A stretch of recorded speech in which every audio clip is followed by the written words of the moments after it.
it. Now, the great news is that confidence is something we can choose to have. It's a choice that you can make. You get more confidence by going outside your comfort zone, by taking risks, by being prepared to fail. Yes, fail occasionally, it's okay.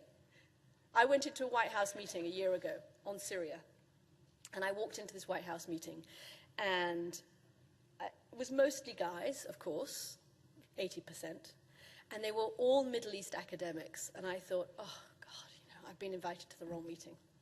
I don't speak Arabic, I don't speak Farsi, I don't know who, you know, the third person in power is in Syria or in Iran. You know, why on earth have they put me here?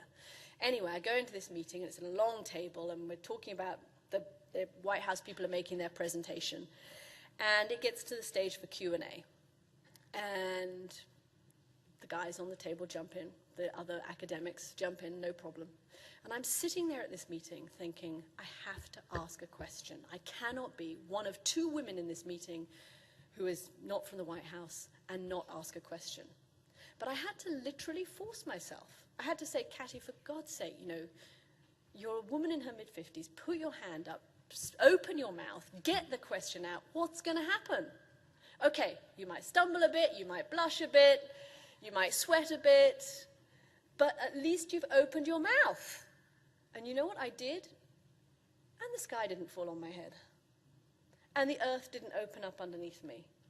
And the next time around, when I went to the next White House briefing and felt out of my depth, it was that bit easier because I'd gone through the trial by fire the time before.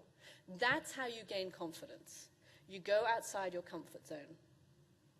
One step at a time, you build it up. Confidence, we found, because we've spoken to a ton of neurologists about this, is in part genetic, but it's only 30%. The rest is what they call volitional. It's your choice to make. And as women, we have to make it because the guy we spoke to at Berkeley, we interviewed an academic out there, a psychologist who works in the business school, who's done this extraordinary study, who has basically proved what we have all suspected and what we have seen as we've kept our heads down and played by the rules, that in business and in success, confidence matters more than competence. He did a whole series of studies that showed that the leaders in the group were the ones not who were the most competent, by any means, they were the ones who projected confidence. We spoke to another academic, the University of Milan in Italy. He did a test survey with men and women, and he put them in front of a computer. It looked a bit like a Rubik's Cube, kind of some sort of computer spatial test, because women apparently are notoriously bad at spatial tests. Anyway, half men, half women, he gets them to do this test. The women's scores come back way lower than the men's. So Dr. Estes goes over the scores. Why are women doing so much worse than men's? He finds out that the women, twice as often as the men, are simply skipping the problem. They see a challenge, they see one of these spatial problems, they think it's too difficult, they don't think they're going to get it right, and so they just skip it.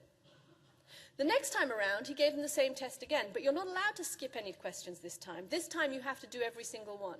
Guess what? The women did as well as the men. We are holding ourselves back. That is our choice to make. When the women had to do those tests, they did as well as the men. Confidence is about action. We all want to go across the room and talk to the stranger, sign up for a marathon, join the PTA, ask for a pay raise. Confidence is what lets you do it. It's what divides those who have the desire and the idea from those who do. And you get confidence by doing.